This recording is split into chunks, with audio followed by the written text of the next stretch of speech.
Au nom du Père et du Fils et du Saint-Esprit. Amen. Seigneur, que descende sur nous la force de ton Esprit Saint, pour que nous puissions discerner ta volonté et l'accomplir tout au long de notre vie. Amen. Évangile de Jésus-Christ selon saint Matthieu. En ce temps-là, voici que quelqu'un s'approcha de Jésus et lui dit, « Maître, que dois-je faire de bon pour avoir la vie éternelle ?» Jésus lui dit, « Pourquoi m'interroges-tu sur ce qui est bon?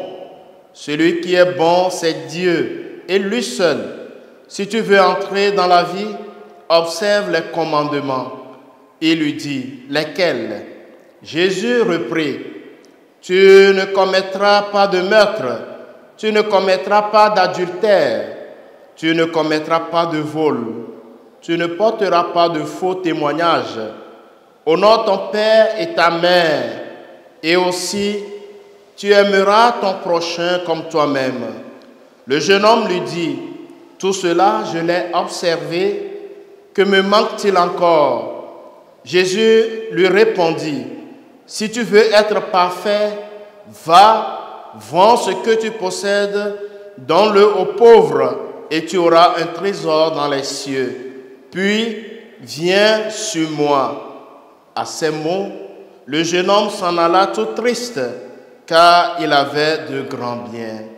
Acclamons la parole de Dieu. Chers frères et sœurs bien-aimés dans le Seigneur, en ce lundi 19 août 2024, lundi de la 20e semaine du temps ordinaire, année B, l'Évangile selon saint Matthieu nous parle du jeune homme riche. « Maître, que dois-je faire de bon pour avoir la vie éternelle ?» En fait, ce qui intéresse l'auteur de cette question de l'Évangile, c'est la vie éternelle et non de suivre le Maître au bout du monde par amour pour Dieu.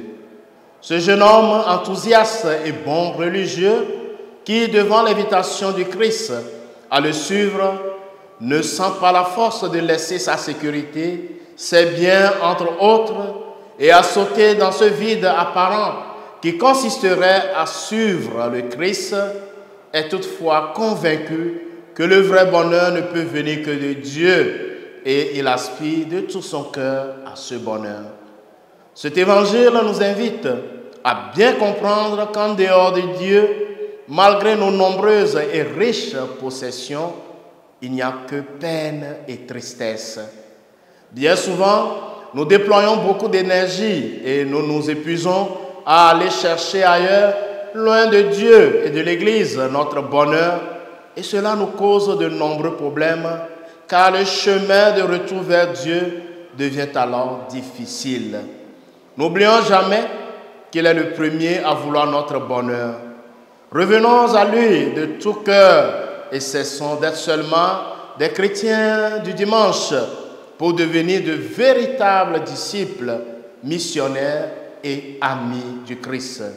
Chers frères et sœurs bien-aimés, demandons en ce jour au Seigneur la grâce de chercher sa volonté et ensuite à la suivre avec amour et intensité chaque jour. Saint Jean-Eudes, priez pour nous. Le Seigneur soit avec vous. Que Dieu Tout-Puissant vous bénisse, le Père et le Fils et le Saint-Esprit. Amen.